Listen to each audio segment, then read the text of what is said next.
How's it going, everybody? This is Alex Caceres, and you're listening to Story of the Fight.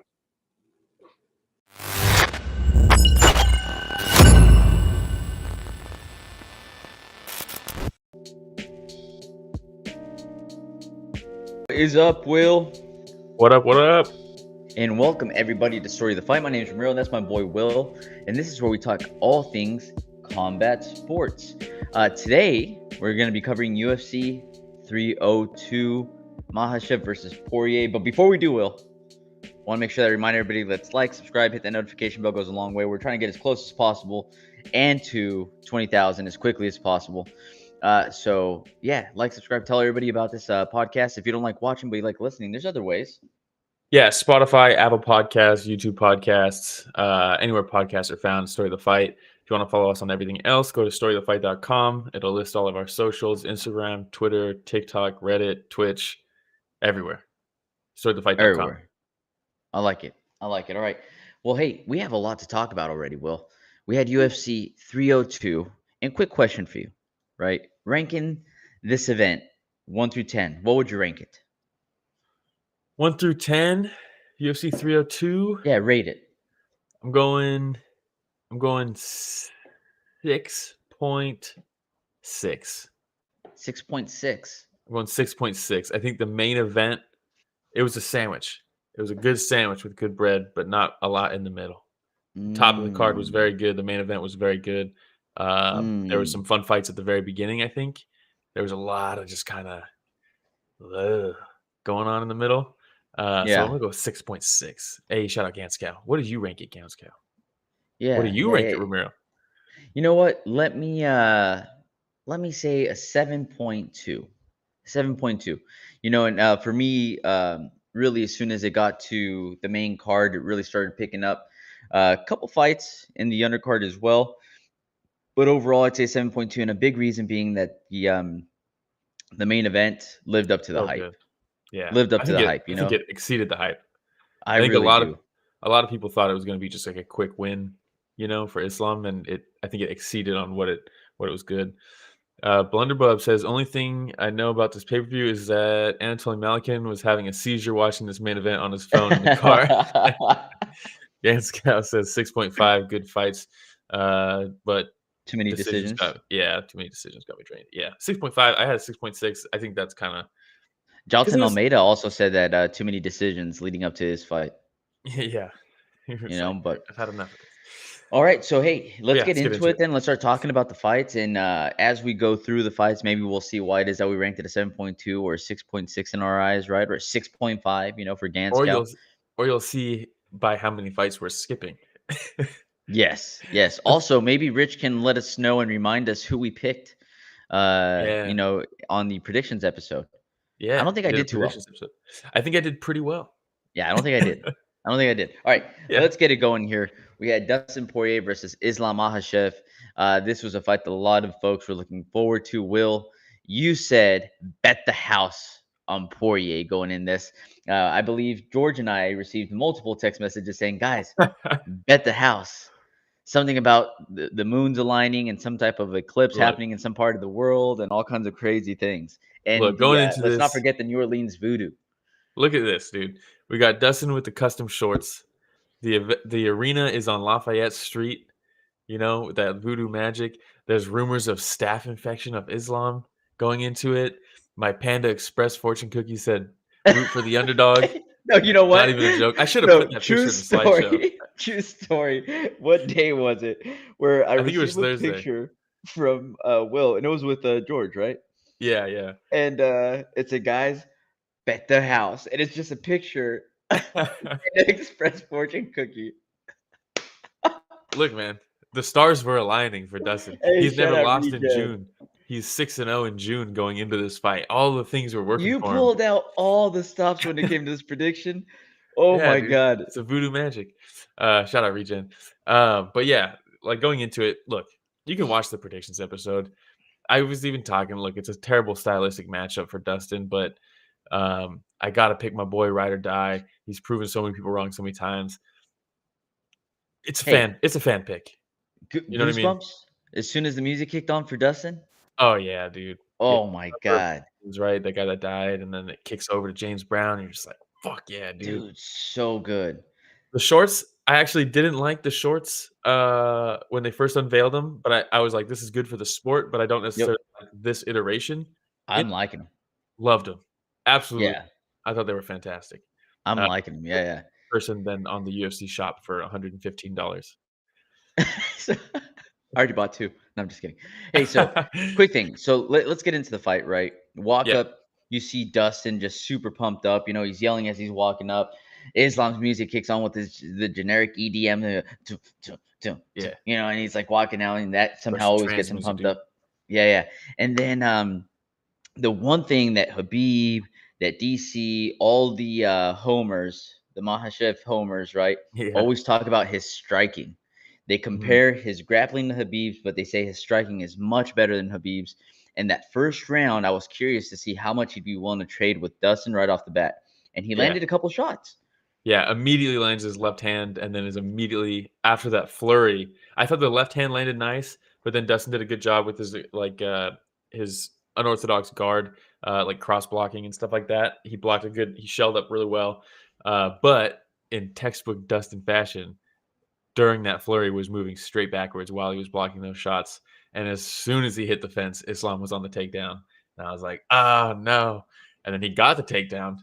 And then I was like, no. And then he Well, the got the setup back. was so beautiful too, though, for Yeah, Makhachev because he it landed was that good. right. And then the other thing with Dustin Poirier is that he's a freaking dog, man. And Yeah. Poirier is somebody that when he gets hit, he responds. So Yeah, he he does. lands that big right, and you saw Poirier just kind of bite down and got ready to like duck and throw an overhand, and then Makhachev just goes in for that quick takedown. I was like, oh my god, the timing of that takedown Yeah. was next level, dude. Yeah, and he gets the takedown, he gets the back, and then for pretty much the whole first round, he's attacking the choke, and Dustin's fighting the hands, with him on his back with the body triangle. Islam doing everything right with the body triangle, where the top leg is hooking the left leg from Dustin. But Dustin did a great job defending and fighting the hands, and you kind of saw that with the fight against Benoit Saint Denis. Obviously, Benoit's not like a grappler like Islam, but he does have really good jiu-jitsu, I've noticed, and Dustin did a great job fighting the hands in those situations as well. And he survived that first round, and I was like, this is already very good. I mean, he lost that round. I actually scored that round a 10-8 for Islam, um, just because he cracked him early, took him down, took his back, threatened chokes the entire round. By the way, he took his back by actually threatening with Kimura that seemed to be pretty Yeah, deep, right? So yeah, Dustin had Dustin gave no him the choice back. but to try to sit up, post up, and then try to turn into Yeah, that side, and he took his back. The other nice thing that Makhachev was doing was when he had him in that body triangle, he'd post up on his arm and act like he's about to try to take mount and roll into yep, I mount, saw that too. which made Dustin have to, take his mind away from protecting against rear naked choke. And then as soon as he did, you saw Makhachev fall right back into that body triangle and try to slip that arm Yeah. underneath the chin. It was just so Well, slick. a lot of times right now, the defense in a lot of MMA to get up you'll see a lot of people go to turtle and put their hands on the mat to stand up, and Islam, by threatening like he's going to switch from back body triangle to the mount, it gives Dustin an opportunity to turn with him and end Hmm. up in the turtle and stand up. But as soon as he put his hands down to do that, Islam's like, just kidding, I'm back on the So back, slick, I'm trying to get dude. the choke. But Dustin defended, but it He was very defended good. very well. It was super Yeah. impressive, and all the will, all the wills of the world that were in the stands, all the wills of the world watching throughout the world, when he defended the rear naked choke and the end of the round came through, the crowd was cheering as if Dustin had just won. Well, It was you know what else nuts. gave me some hope in that second round when he started defending takedowns, and Yes. not just defending submission attempts, but defending takedowns. That second round, Dustin found his jab. His jab started landing really well. Islam was striking with him very well, though. Even when Dustin was getting success on the feet, Islam was striking very well with him. Ganskow says Islam is by far a much better stand-up striker than Khabib, but he doesn't have the same ferocity on the ground. Habib's ground and pound was mauling. Yeah, Yeah. And I think Islam's his very much control, more. just his top control Yeah, was so yeah, much more dominant, right? Habib's, that is. yeah, Uh, yeah. yeah. And so Hey, shout out Something. Ghost, by the way. Says my favorite Oh, bit what is up, to Ghost? post that mock Maynard tweet whenever there's a dreadful card like this. Yeah, when he's like, honestly, tell me what's wrong with the matchmaking. Yeah, and by the But way, we went through and we rated this card in the beginning. So Regen Ghost, let us know between 1 and 10 what you rate this card and why. yeah, I gave But it a yeah, so 6.6. I went I think you gave it 7.2 a because of 7.2. this main event. Yeah, I mean, it was for me, it was that good, right? Because I did expect a quick takedown, a quick submission from Islam. Seeing the Dustin defend that first round was also exciting for me. Now it wasn't Will level, right? Like I Yeah, wasn't like, yeah. holy smoke, but I was like, hey, if he can at least defend like this and get it into later rounds, and we've all Yeah. seen Dustin Poirier be able to pull it off in the later rounds because he's able to dig deeper than most other He's a people dog. can, I think. Yeah. Yeah. Um, and also, like I mentioned, the fans cheering like crazy at the end of the first round, Yeah. like he survived, right? Yeah. The second round is the same thing. Every single time he stuffed the takedown, everybody's like, "Ah!" Yeah. He's going nuts. I was like, "Oh Well, my god!" one of the things that was interesting about this matchup was the fact that they're both southpaws, right? So Islam doesn't have just that easy when you're a southpaw and you're a wrestler and you're fighting orthodox guys, their lead leg is like right there for you to just lean down and grab, right? Um, and that's not really there if you're fighting another southpaw. He can't just reach down and grab that lead leg. It's now across from him. He has to reach across. So like the Mm, entry for takedowns is going to be a little bit more difficult. Obviously, it's mhm. still Islam, so he's going to be good at it, but it is a little bit more difficult. And one thing that you can see clips of, I think actually Ghost reposted it, and that's how I saw it. But um, Dustin does a good job of punishing southpaws off their left straight. So like in the closed stance, they'll throw their left straight and he'll go over the top with his own right hook on top of Hey, it. And what? one thing Why does I Keith Peterson look like he's just waiting in line at a Starbucks right now? You know what I mean? know. Like, look at his Mean, face. meanwhile, they're clashing heads. Ghost Yeah. says 4 out of 10, and I'm being generous because watching through that slop was ghastly. Dustin versus Islam probably makes it higher, but not by much. Yeah, Yeah. they really did save the event, if you can say it was saved. But Islam has been shown in the past, or he has shown in the past. Sometimes he'll get a little lazy with his left straight in the southpaw stance, and instead of bringing the punch back to a blocking position, he'll come down and bring it back up after he throws the left cross. And I was like, Dustin's got a good right hook. He finished Benoit with it. He dropped Chandler with it. Like his right hook is very good.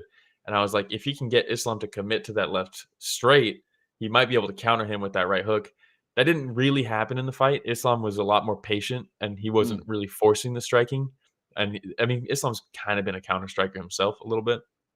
Um, but I mean, I thought the second round. I have to rewatch it. Watching it live, I actually gave that one to Dustin. There was a Mm. head clash here that broke his nose. There was a nice knee in the clinch right And after was that in that. the second round or the third round? That was the second round, where he broke his nose, but it was from a headbutt, right? So, and then yeah, he takes him down.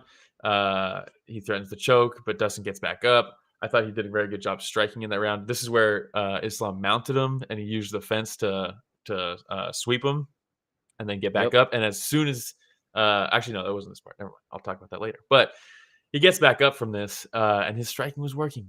Second round, toss up round, in He my starts opinion. yelling after he gets Yeah, up from that. He starts yeah, it was yelling sick. at Makhachev and starts Yeah, telling with the him, like, "Come broken on." nose. With the yeah, just blood flowing out, man. You could tell that after that, he was like, "Dude, I'm in a dogfight. Let's just do Yeah, this." yeah. About to make this. I'm gonna make him have to fight in a dogfight. Yes. And I Yes. think this was the round where at the end they went forehead to forehead, and they were like yelling at each other, getting all amped up after this round. Yeah. Because this was like, oh, we have a fight. This isn't gonna just be one way traffic, 10-8 rounds with Islam with back control the whole fight. Like we have a fight here. Um, And it was, like, the most third, respectful end of round forehead to forehead shit talking, yeah, it it was felt sick. like. Like, I Yeah. wish I could have heard it because they're probably like, "Hey, really good sweep," you know, and he's Well, like, "Yeah, you hit me hard." they asked Islam what they said, and he was like, I don't know. I think we said let's go. I was like, all right. Just so in the moment. Yeah. But then the third round, I thought Islam took the third round. Really, I mean, just really good striking, really good takedowns. Um, kind of just a great dominant round, in my opinion, from Islam. The fourth, Dustin defends this takedown and potentially tears his ACL or something in his knee in this transition here. He said something, right?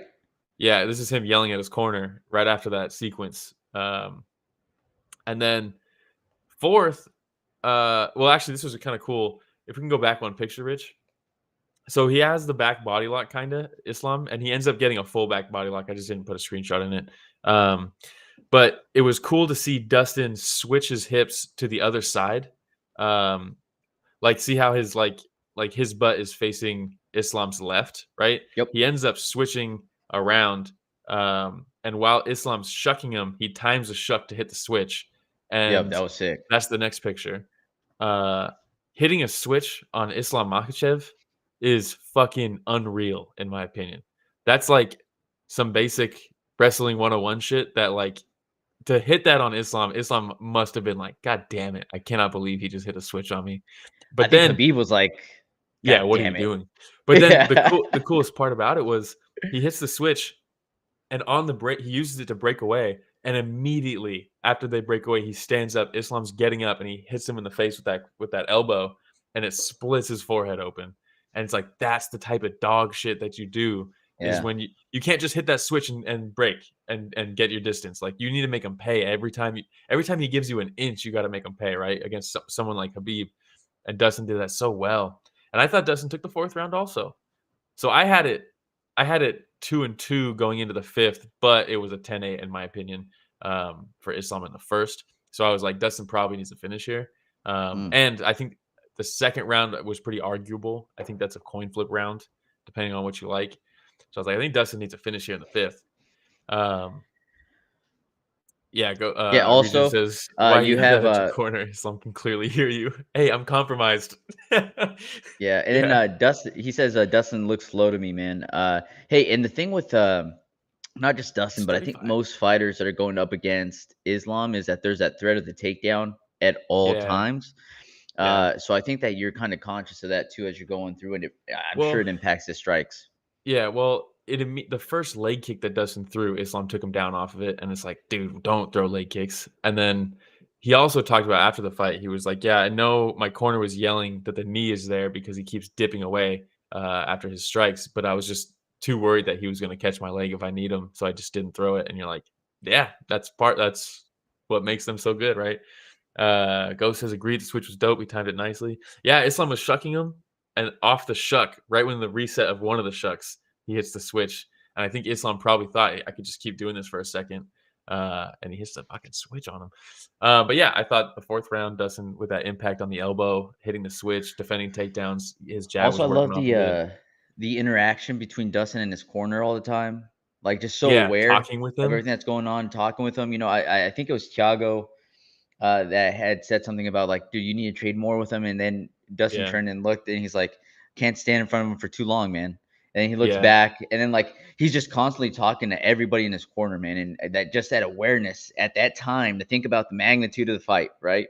And for you Yeah. to have the wherewithal to just be able to just respond to everybody, understand what's going on, still stay focused on the fight, listen to all your cornermen. Just super impressive, man. Yeah. You know what else was impressive? Islam is a monster in the clinch, and sometimes he'll throw his overhand like Fedor as the casting punch just to get the overhook. He's like, I'm not even trying to hit you with it. I'm trying to punch past you, and I'll get that overhook. And his knees in the clinch are so good. But Dustin, I thought, was so strong in the clinch. It surprised me how strong he was in the clinch, because we've seen Islam just break people down in the clinch. And actually, right after that elbow, they kind of went forehead to forward in the clinch, and Islam would keep going for the Muay Thai clinch here, like the plum clinch. And when he did that, Dustin just starts ripping to the body like Strike Force Awesome. Nick Diaz. It was fucking awesome, dude. And Islam has to get out of there. It just, you could tell Mike Brown, Thiago, Dustin, ATT really came up with a good game plan, and Dustin executed it extremely well. It's just, it wasn't quite enough, because the fifth round, Still the biggest challenge though of Makhachev's career. Yeah. Would you the say first this Volk one, or fight, would you say Volk? it's hard to say. I have to rewatch the Volk fight. It's been a while since I watched that. That was a good fight too. I think, I mean, I would say this is probably the toughest test for Islam. Islam had to dig deep in this one. He The did. Volk fight was very good, but it wasn't a dog fight, you know? Ghost says the knee is there, but if Dustin was reluctant to throw it, he could have just feinted it, then reset. to make Islam hesitant and turn. Yeah, he could have also maybe drawn out some reactionary shots from Islam. If he feints the knee and Islam shoots off that, he can maybe set up something off of an entry. But, hard to do in the mix, right? Hey, by the way, so we're going to start talking about the 5th round. Yeah. Somebody that had picked Makhachev to win this fight, I was a little concerned before the 5th round started because the body language and the facial expressions from both fighters said two totally different things, showed two totally different stories. Yeah. Seeing Dustin, again, talking to his corner before the 5th round started and seeing him like stand up, energized, looking like he was ready to just go all in that 5th round. And then they cut the camera to your boy Makhachev, right? Yeah. To Islam, and they're working on the cut. And I don't know, I think that's just always the look he has too. Like he's like kind of confused or like I don't know. That might have been it too. It's just his resting face. But it definitely looked like Dustin was ready to go a lot more in that 5th round, just based off body language. So I was a little worried before it started. Well, Dustin's been here before. He's been in tough spots and he's come back, right? Islam hasn't been tested that much in his career, only by USADA. But then, damn, the 5th starts and Dustin's defending takedowns well. He's fighting well, but at a certain point, Islam gets a single leg, and Dustin can't turn out because before he was able to turn out and pull his leg. You got to turn away and rip your leg out like he's trying to do here, kind of. But Islam had it tucked between his legs. He had a good grip on it. Eventually, they're in that position a little too long.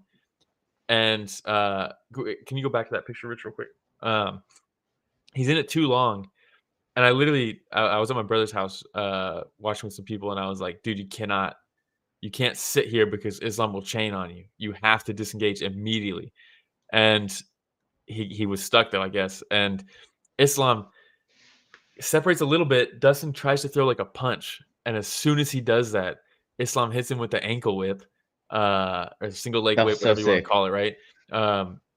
Really good shit. And it knocks him off balance, and Islam is on him immediately. Yeah. Immediately on him. The worst part is he threatens with the guillotine to chain into the Darce. And that's how he gets it. He starts it with a guillotine. And I was like, oh my God. And then, first he goes for the guillotine. I'm like, oh, he's not going to get this. This is good. But he might end up on top. And then he switches to the Darce. And that was it. And in the next picture, you'll see him. If Dustin, what he wants to do here is get his hips back. He wants to get his hips and scoot them back. And if you can lay in a line, you want your belly as far away from their belly as possible in this position, basically. You want to be in a straight line, body to body with them. You don't want to be like this. That makes sense? Yeah. But look what Islam's doing with his legs. Tucking it. Yeah, he's trapping Dustin's legs so he can't hip out. He can't get away.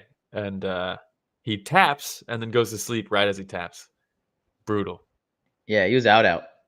He was out. Look at this picture. Yeah. It was a tough fight for Islam, man. He had to dig deep in this one. He did.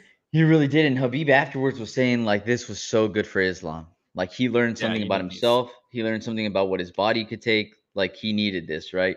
And hearing that from Khabib is pretty big. Islam, I think that for his legacy, he needed this. It's cool to see Khabib back and coaching, and it's cool to see. And it's cool to see Islam thriving in those situations with him. It is cool. Gantiel says, I miss Khabib. Look, I do too. And shout out Usman, who wasn't even in his corner and jumped the fence and ran over to him as soon as they separated him. And then he got kicked out. Is that why the security rushed in and pulled somebody off? I didn't see who they pulled him off. It was him that they pulled off. Yeah, and they kicked him out of the arena. Oh, they kicked him out of the arena. Oh, no. Like, bro, you can't just be running in there, dude. He wasn't even part of the corner. Classic. Yeah, he's like, no, I know. Bellator. But yeah, very cool to see the respect between them. Islam, this is a very, very good entry on his resume, like you were talking about. Yep. A step towards greatness, having fights like this. The gloves, hilarious that the first time using the gold gloves, the UFC's peeling off of them. I think Islam's, but at the end of the fight, I think it just had the U on it. Like I think there's a picture in here of them putting the belt on him. Maybe I didn't put it in where you can see it, but yeah, I mean, it was a great fight. Great Very fight. good fight. Dustin's Yeah, talking and about then retiring. I was gonna say for Dustin, what's next? He had mentioned that he's been doing this for a very long time. I think he said 50 fights. If he's not fighting for the title, then does he really want to go through and try to get another fight win streak going to see if they even offer him another title shot? Yeah, He's got his wife and his daughter to think about.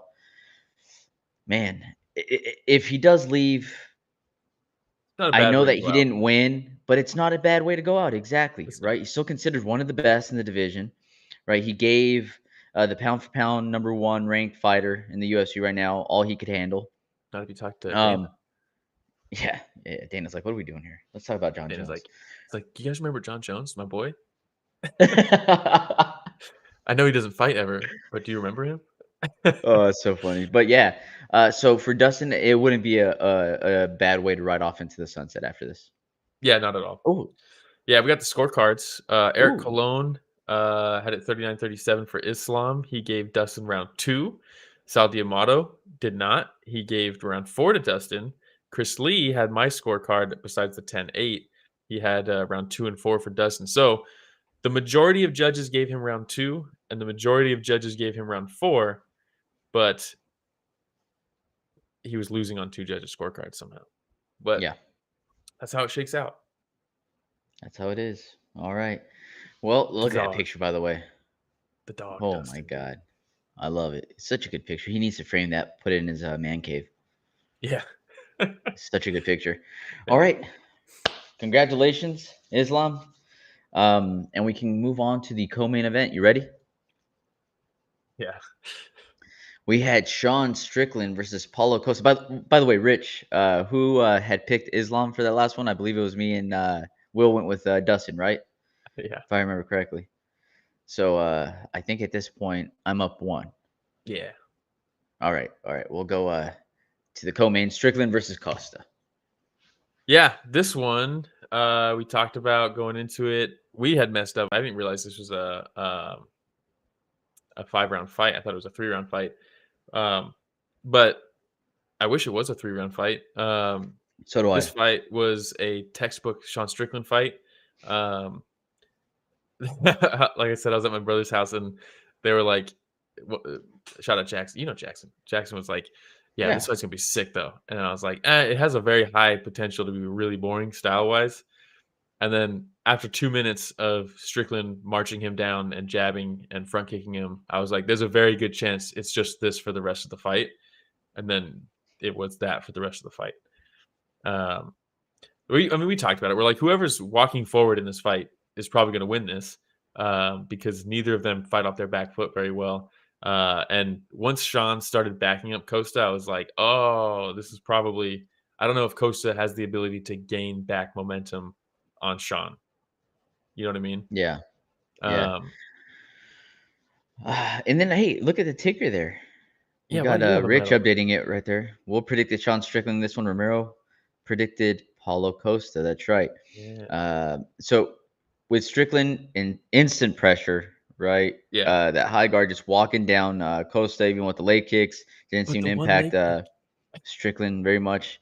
And then it felt like he was having a hard time picking up the rhythm from Strickland. Right, so Mhm. he's coming in, throwing that jab, and then he throw that teep kick, and then he does this thing where he Yeah. feints the teep kick, and then steps down, and then feints the teep kick with the left, steps down, feints the teep kick with the right, steps down, and so the entire time Costa's like, is he throwing it? Is he throwing it? Is he throwing it? And then just like that, Sean Strickland closed the distance, and then he's just jabbing your face off again.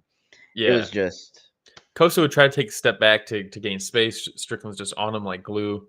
Um, the constant feinting of the teep and throwing the teep, and that also helps him be reactionary to check the leg kicks.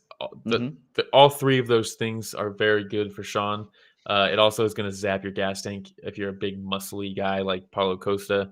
Um, Now, then I know that they had mentioned Costa looks gas. Costa looks gas. He's stepping back and he looks super gas. I didn't see it as Costa getting super gas throughout the no, fight. no, For me, it was just he just couldn't figure it out. He yeah. just couldn't figure out how to get past Strickland's pressure. And Strickland's so good at framing and leaning back and catching shots on his elbows and his shoulders. So every time Costa would throw at his head, he's getting stifled. I did really like the body work from Costa. I wish he threw it more because he was landing well to the body. Blunderum says, "I wish he would keep his mouth shut." I see what he did there.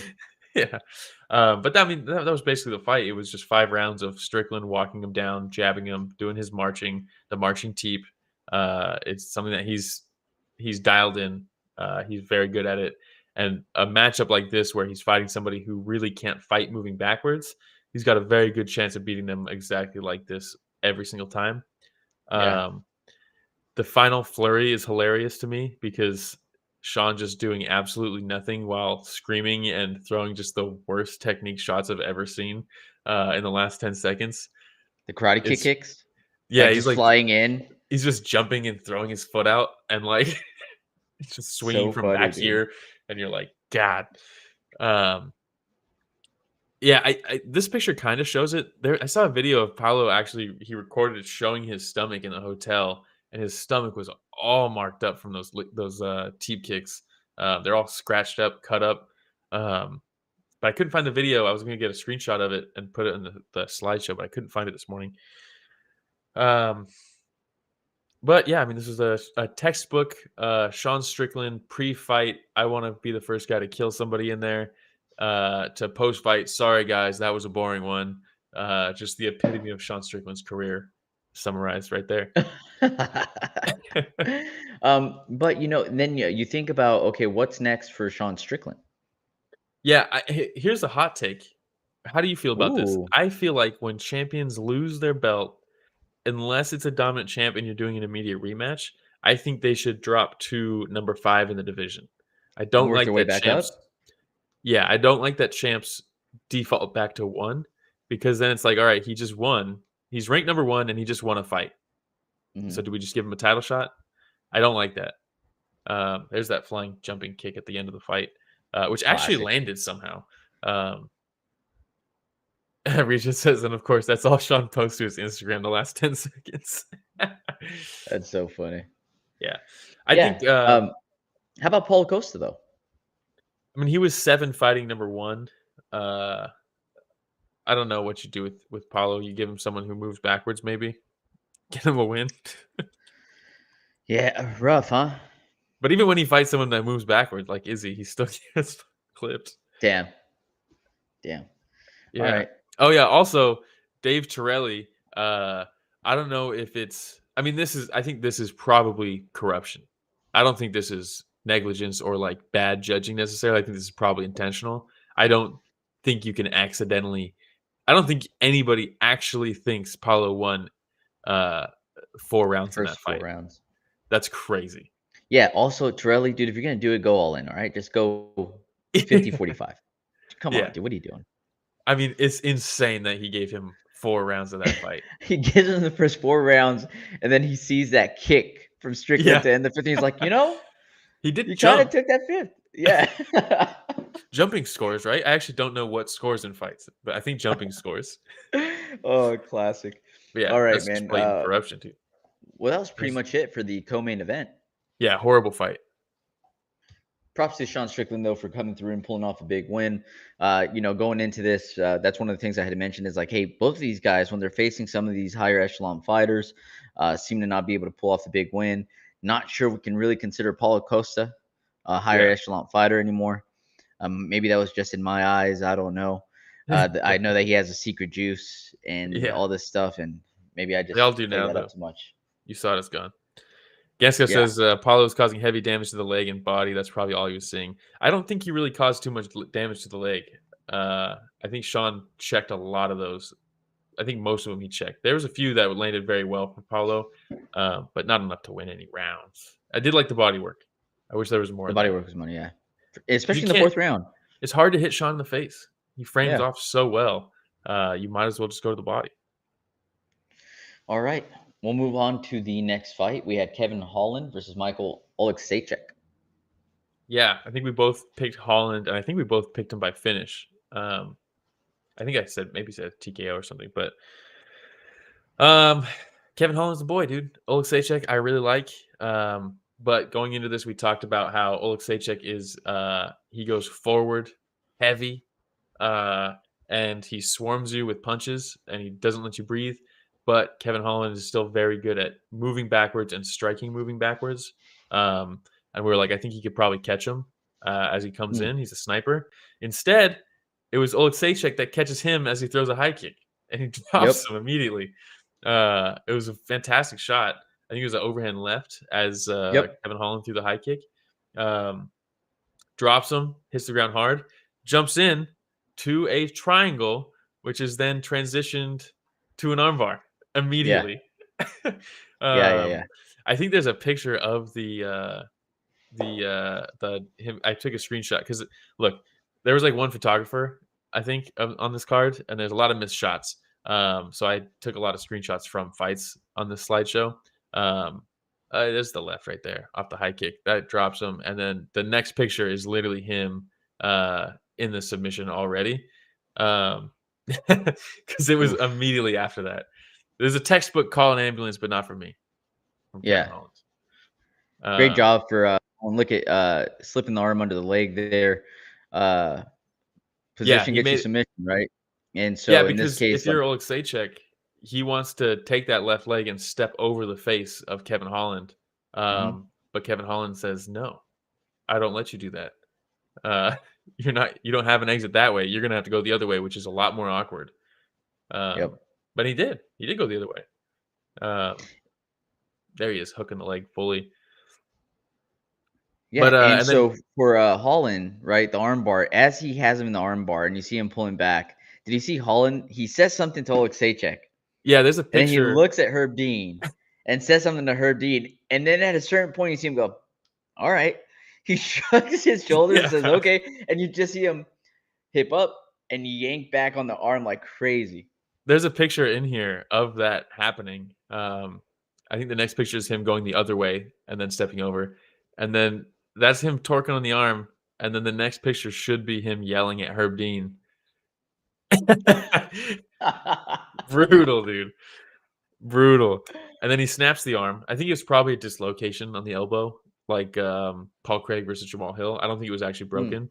I mean, oh my God, look at that. Graphic image warning. Yeah. And then, but the best part is after he snaps it and Herb calls it, Oleksiejczuk's like, what the hell, man? Why'd you stop that? Yeah. I was like, dude, your arm's dangling right now. Yeah. Brutal, dude. Come on. Absolutely brutal. I haven't seen anybody talk about this, but I believe this is the first joint submission or first non-choke submission in men's UFC this year. We made it all the way till June. It's only been choke submissions. Yeah. I think this is the first one. That's crazy, huh? Yeah, I'm pretty sure. Don't fact check me. Actually, if someone could fact check me on that, but I'm pretty sure. I'm pretty sure. Well, hey, props to Kevin Holland back on the win column. How'd you like the post-fight interview? I liked it. He said, I might be the best gatekeeper y'all have ever seen. Yeah. He's like, I don't care as long as y'all keep me around, is what he said. I was like, dude, right on, dude. Have some fun out there, Kevin Holland. Yeah. Have some fun. Meanwhile, Dustin Poirier's like, if I'm not fighting for the belt, what am I fighting for? Kevin Holland's like, I'm just happy to be here. Yeah. I mean, they're also probably in different parts of their life financially. Like, Poirier also says, like, dude, when it comes to money, we're good on money. Like, we're good. Yeah. So what am I fighting for? You know what I mean? Like, I need to be healthy. Holland, needs to trick out his rides. He's obsessed with shoes. There's some things that he needs to take care of, I'm sure. Yeah. But yeah, good win for Kevin Holland. I don't like him up at 185. I think this is a decent matchup just because style-wise and Oleksiejczuk's also not a very big middleweight. Worked out for him. Yeah. I'd like to see him at 170, though. Same. But there's a lot more grapplers. You know what? That Joaquin Buckley fight looking a lot better, too, as Joaquin Buckley continues moving up in the rankings. It's looking a lot better on Holland's resume. That's a good shot. You think if they run it back. It's a fun fight. And if you if you check out, if you don't follow Ghost on Twitter, you should, because he does really cool animations. He has an animation of the Buckley finish from Kevin Holland where he snipes him, kills him, shoots him backwards. When he hit Buckley, remember at the end of we always have to have a movie reference, but remember at the end of Django when they go on the rampage in the house and he shoots the like, I think it's DiCaprio's wife, and he shoots her and she like flies back out of the room. Yeah, that's basically what happened when he knocked out Buckley. Brutal, Nice, dude. Nice. All right. I think this is where we're going to start skipping some fights here for the sake of time, because we covered a lot of time just on the first 3 fights. Yeah. So We're skipping Nico Price Morono. We both picked Morono in that fight. We both didn't get that pick. both lost that one. We're skipping Randy Brown versus Zaleski dos Santos. We both picked Brown, though. Hilarious tidbit about that, though. This is the first event with the new gloves. Randy Brown did a YouTube review of the gloves about a week ago when he first got them. He's like, I don't think they're going to stop eye pokes, but I do like them. And then he proceeds to eye poke Zaleski dos Santos 3 times. He's like, let me show you what I'm talking about. Yeah, I told you it's not going to prevent it. Oh, man. But we'll skip to Roman Kopylov versus Cesar Almeida. Yes. Both of them coming out and they start trading leg kicks immediately. Yeah. Super fast. And this is a middleweight bout, right? Both of them look extremely fast. Yep. For being Dude, middleweights. Kopylov's 1-2. Oh my god. Pistons, man. And then Cesar Almeida was coming into this 5-0, but has an extensive kickboxing background, right? So coming in that he wants to stand. Yeah. He wants to stand. Yeah, and Kopylov's like, well, I don't know if that's the best idea for me. Yeah. This is mixed martial arts. Let me mix in some takedowns.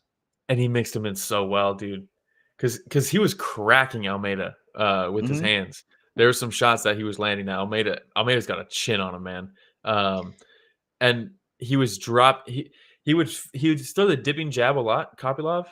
One thing I really like, he'd throw the dipping jab and then he'd follow up with the 2. And when he followed up with the 2, it was so fast, and he has magnets in his hands. But then that same dip can be used it's the same look on his takedown. So he was dipping jab. Almeida probably got comfortable with the dipping jab. And then the next time he dipped, it was for a takedown, and it was just fucking money, dude. And we talked about going into this. I was like, this fight, I think, is going to show Kopylov can hang with Almeida on the feet, but I don't think Almeida can hang with him on the ground, and that MMA experience is going to come to play. And those takedowns were fucking perfect. And Almeida, he just kept getting taken down. He defended and a couple. Even that very first takedown, because he kind of just like ankle picked and shoved Almeida down, right? And then Almeida got right back up. But just that one thing opened up that 1-2, because now Almeida's like, I got to be careful. Is the dip for a takedown, or is it just a dip for the jab? You know? Yep. Really good looks from There was like he's shoving his fist into his mouth. Look at that. What a picture. It's brutal, dude. Shout out Jeff Batari. I mean, he's just a sniper, Kopylov. But Almeida eventually started finding his timing, and he started landing that right hook. And he was timing it on the dip of Kopylov. So Kopylov was dipping into those punches, which cannot feel good. And I'm not gonna lie, your boy was getting a little worried as the fight went on, thinking Almeida started to find his timing. In the second round, though, the smallest adjustment made by Almeida, right? Because he had this high guard in the beginning, classic kickboxer. In the second round, he starts throwing a lot more body shots and keeping his guard a little bit lower. So anytime Kopylov was coming in, right, even if it was for a feint, it was a quick shoulder shove and back up, and he started throwing some more body shots, started going up top. But the second that he brought his guard back up and started trying to go with crosses, Kopylov took him down again right away. Yeah, and in the third, those are 2 separate takedowns, by the way. In the third, Kopylov was back on his jab, and he was landing good shots against Almeida, but then Almeida started landing those shots on Kopylov, and as soon as he was like tasting a little adversity in that third round, he's like, great, back on a takedown. He gets stood up.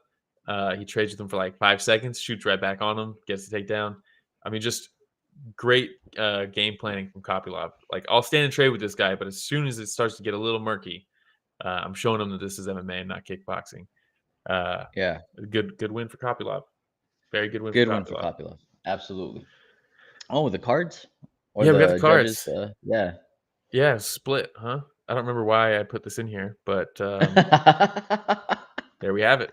I don't know what point I Oh was trying to man, make with this one, I don't know. but I Were you did trying to pick make a point about Kopylov. Chris Lee? Maybe, I don't know. Oh yeah, third round for Almeida's fucking insane. Maybe that's what I was doing with that. He Maybe spent 4 minutes of it on his back.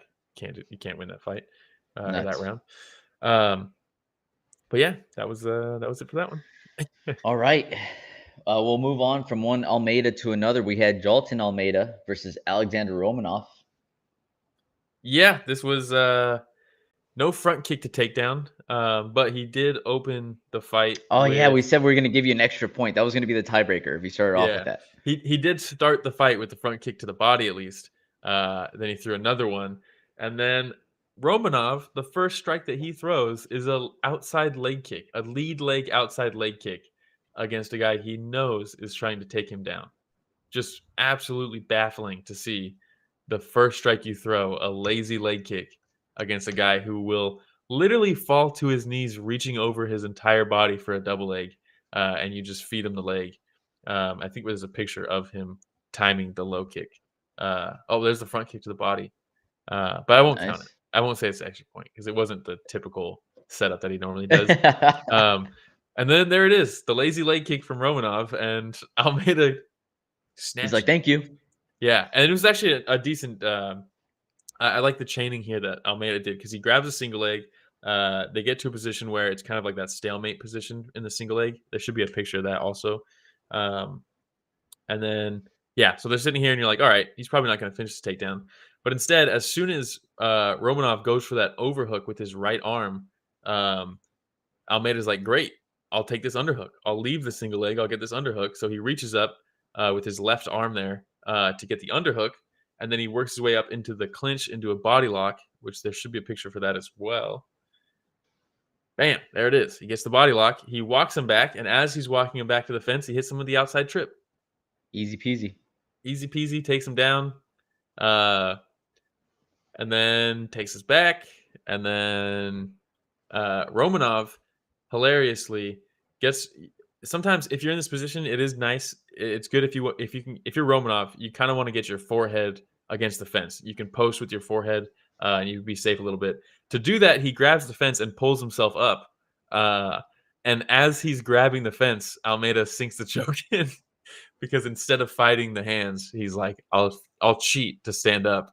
And Almeida was like, oh great, I'll get the choke. Absolutely Classic, dude. hilarious. Yeah, props to Almeida, right? Yeah. Back in the win Yeah, column. he was getting a lot of flack for the fight against Derek Lewis and the fact that he wasn't Yeah. able to finish him, and so he seemed super excited to get the finish here. Well, not just that. I mean, his last fight was a title eliminator bout against Curtis Blades, where he's winning and then gets finished, and then True. they bump him off the pay-per-view the day before and bump him down to the prelims. He's got to be like, is my job in danger? What's happening here? The guy that just beat me is fighting for the belt. They just bumped me off the pay-per-view. What's happening? So it's got to feel good to get the finish. Heck yeah. Props to Jailton Almeida.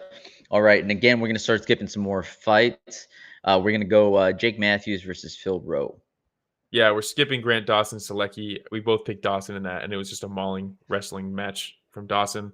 Pretty much played out exactly how we said. We were like, Selecki's a jiu-jitsu guy. He might accept the takedown and want to work off his back or something, and it didn't work out.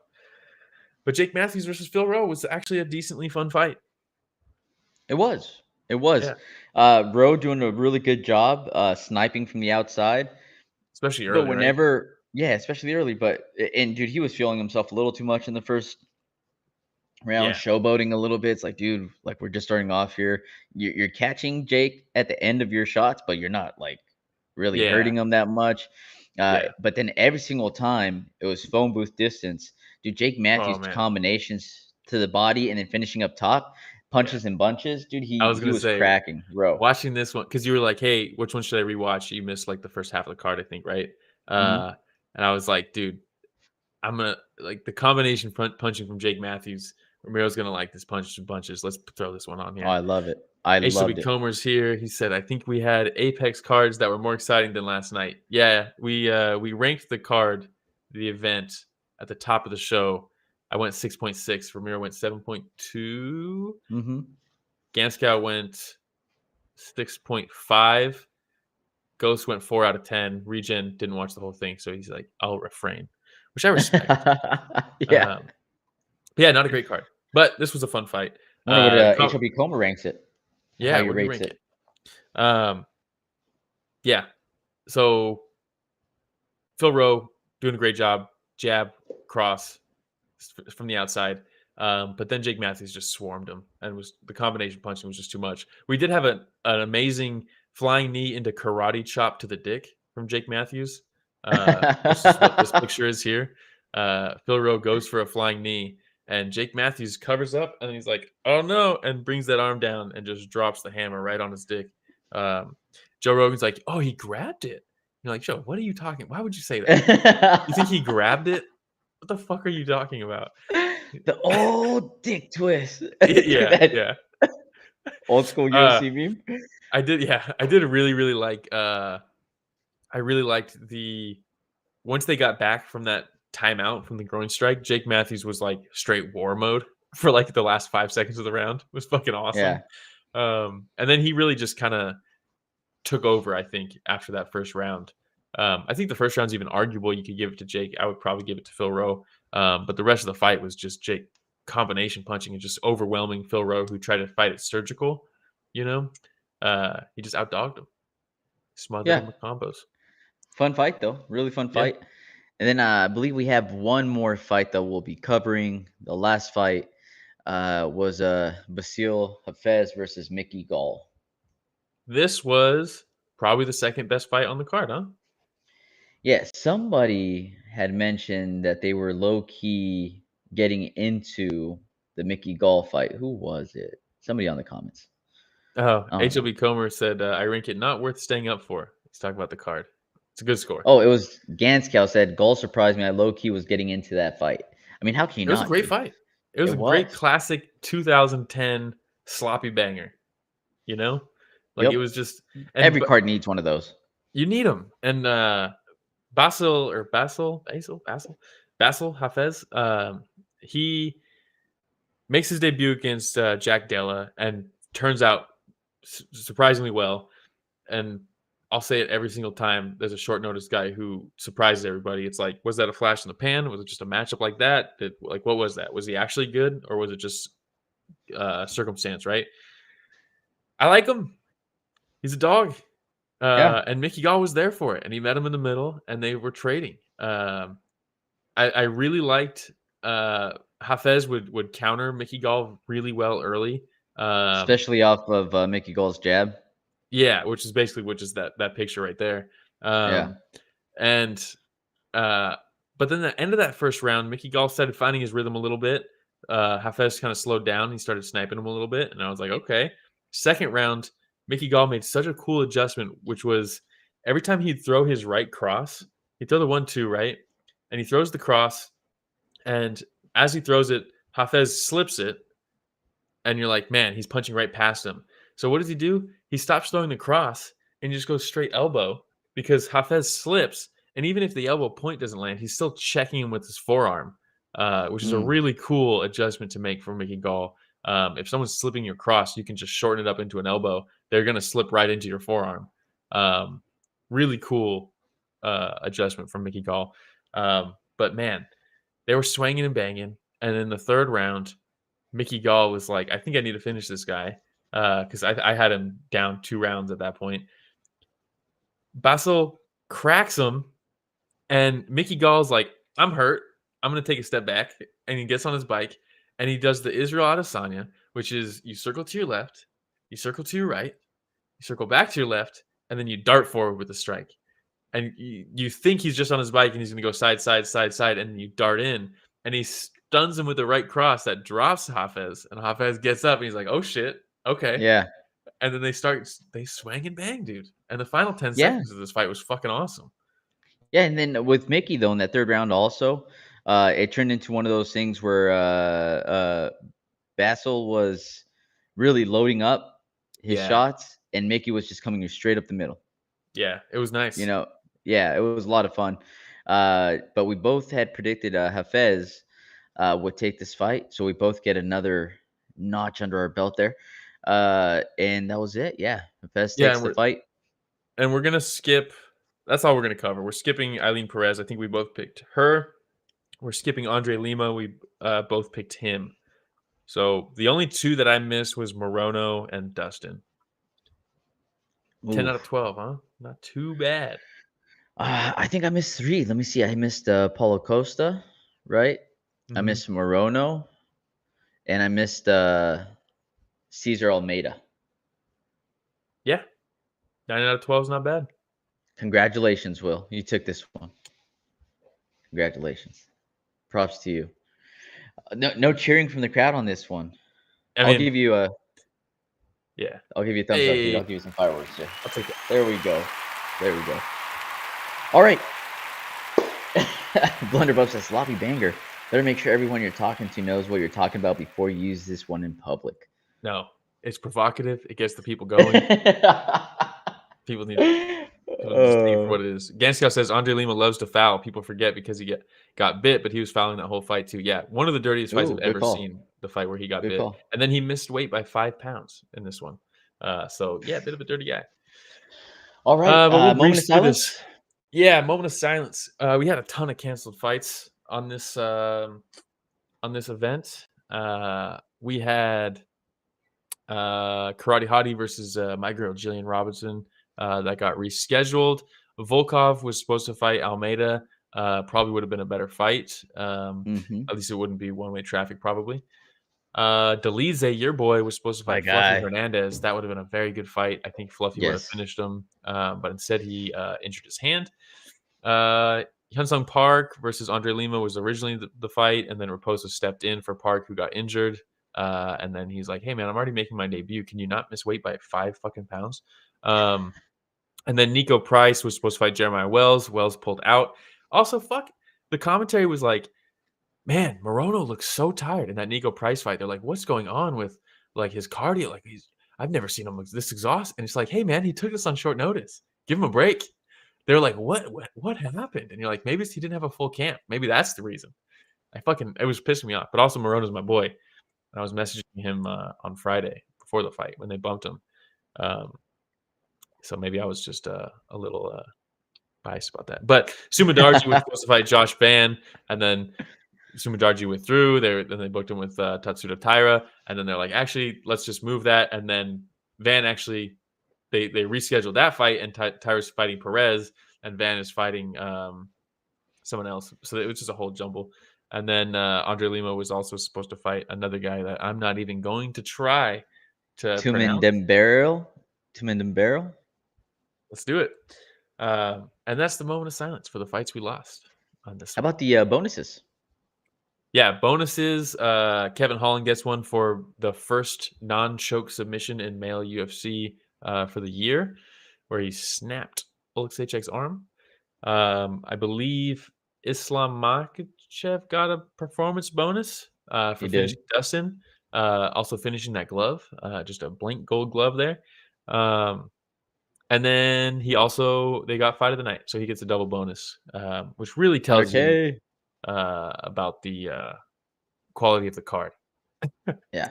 When there's 2 performances bonuses and a fight of the night, and one of them was a combo.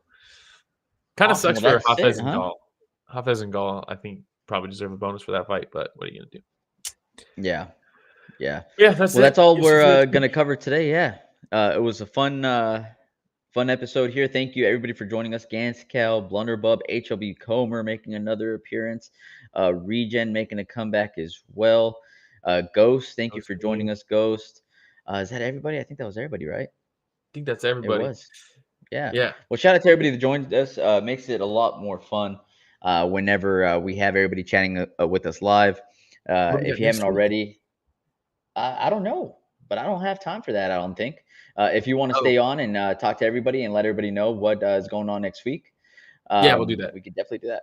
All right. Well, hey, awesome. I am going to check out. Thank you, everybody, for listening to another week of Story of the Fight. Thank you, Ramiro. Whoa, we're big. Next week we got there should be a slide for it. We got another middleweight main event. We got Imavov versus Cannonier.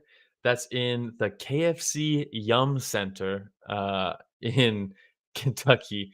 I'm not making that up. We also got Dustin Jacoby versus Dominic Reyes in the co-main. Julian Marquez is on the card versus Zach Reese.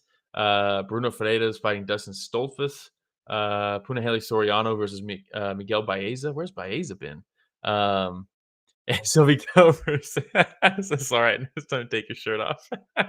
It is Pride Month. Toasty says, all right, now that the police are gone, everyone act natural. We got, speaking of Toasty, we got Raul Rosas Jr.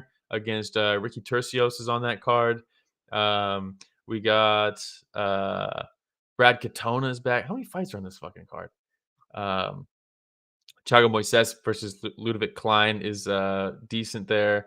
Radke's on here. Andre Lee versus Montana Del Rosa. It's a decent card. There's some fun stuff on here. It's going to be a long one, though. It's a lot of fights. But then we're also, that's Saturday. On Friday, we have 167. That's Tawan Shai versus Smoking Joe Nadawat, the rematch. We got Rod Tang versus Dennis Purich for kickboxing. Stamp was on the card, but she fell through. She tore her meniscus, had to get surgery. We got Mikey Musumeci, the rematch against Gabriel Sousa. He was the last guy to beat Mikey Musumeci, so that's actually a solid match in grappling. Liam Harrison is back versus Kitano. We got Cade Rotolo making his MMA debut against Blake Cooper, which you should know his brother. Sidachai is back against Masaki Nori. That's Nori's debut coming over from Japan in one. That's going to be a fucking banger.